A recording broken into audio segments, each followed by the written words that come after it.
not a major overhaul. And then when we take phrases like this, tikkun olam, and we turn them into rhetorical catch-alls for everything that we want to change in the world, I mean, have we done honor to the process that makes Judaism Judaism, which is making your decisions deliberately, considering all the alternatives and all of the values, and then coming to a decision. And I think the process is as important as the cause that's being fought for. All right, I again, glad to hear from everybody. I don't know. This is an important topic. This is why you're here. I think it makes a difference. Lo alekam lachan l'gmor. It's not for you to finish the task, but neither are you for you to desist from. One thing you said, the Habitat community, keep in mind, I haven't been involved with that organization in a while, but one thing that differs with it is it's not just a charity, it's not just a handout. So like the 2 houses that you're building,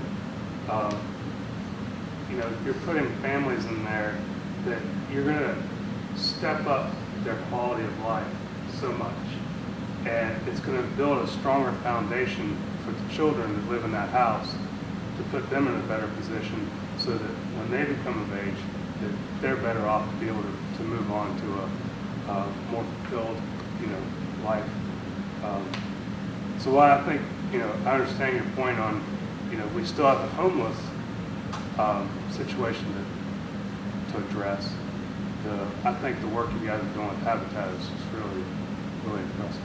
Absolutely. Because it's like planting a seed, and that one house, while you helped maybe 3, 4, 5 people right now, that's just going to blossom. Another part of Habitat for Humanity, which is one of the things that got me involved in the late 60s, early 70s, was that it was also a sweat equity. Yeah. Those families that are going to live in those houses are going to be taking part in doing some of the labor with you. So you will be meeting these folks that will live in the house. You will be interacting with them. You will be sharing their labor. So it's a definite way of building community between folks who have very different origins, very different ways of being raised and beliefs that I would have never, ever crossed if it had not been for my work in social justice. Yeah, and that's, that is the law of tzedakah. The highest degree of charity, or really the highest degree of charity, is to give someone a loan to help them stay in business or to give them a job so that they not only can support themselves, feed their families, but you preserve their dignity, you preserve their sense of self-respect, because it's not a handout. It's an investment. So, all right, well, to stay on schedule as much as feasible here, we're going to shift the topos to something from our point of view. You're telling us about what you've done and what you're doing and how that relates to the Jewish concept of repairing the world. But everybody has a part of the world where they live. And we live in this part of South Carolina, PD region, and you all live in big cities as far as I can tell. Manhattan, somebody from Boston, somebody from Miami, but these are all places at least I visited. I used to live in Miami, and I'm from Los Angeles. And I don't know what it is, that from the first day I set foot in Florence, and I told people I'm from California, that the first words out of their mouth was, wow, culture shock. And it has been culture shock. It has not always been a pleasant shock. Been able to do things like this here that I could never dream of doing in Los Angeles, because there are more rabbis than you can swing a cat at on Wilshire Boulevard. There's plenty of rabbis and Jews and Jewish stuff to do in the City of Angels, whereas there are only 12,000 Jews living in South Carolina and a few communities, and what we do here does make a difference. This shows. So what's it like to be a Jew in rural South Carolina? I'm really not as qualified as some people sitting here who've lived here most or all of their lives, but I think it's important to know that it's different.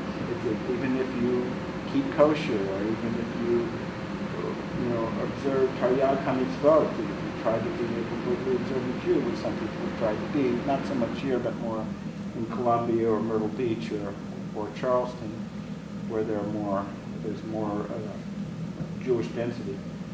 But the Jewish community, as I explained to you all when you came, here in the PD goes back well into the 19th century, and you could say in evolutionary terms, Beth Israel is the surviving congregation, but it was not necessarily the first and only congregation in the area. And though many of the families who first settled here are still members of Beth Israel. And so what we may lack in ethnic density, we make up in determination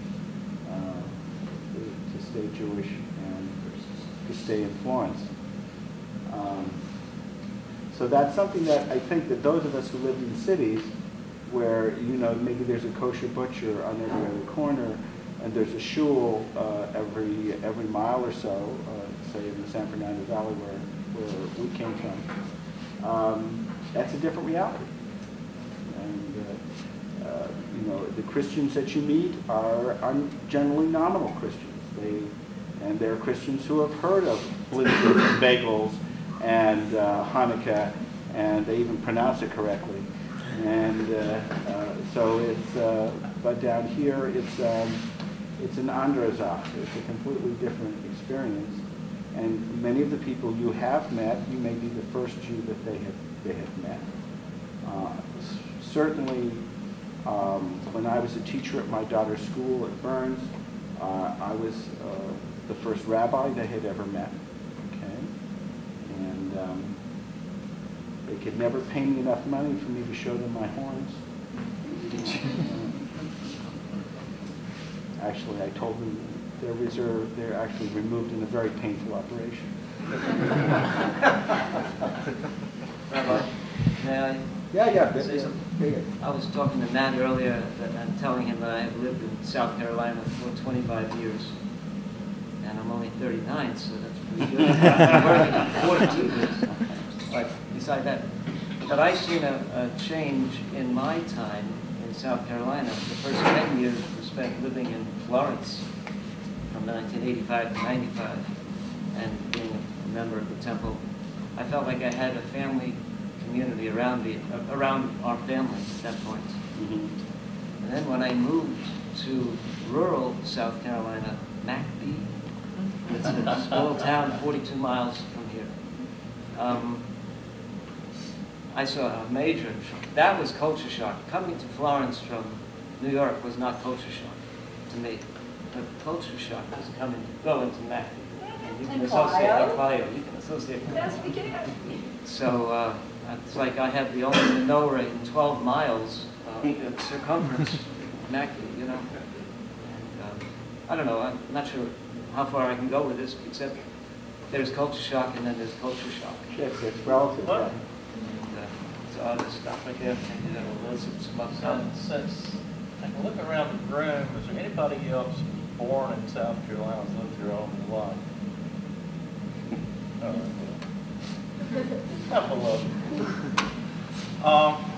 Growing up down south is an interesting experience. You come to understand what being a true minority is.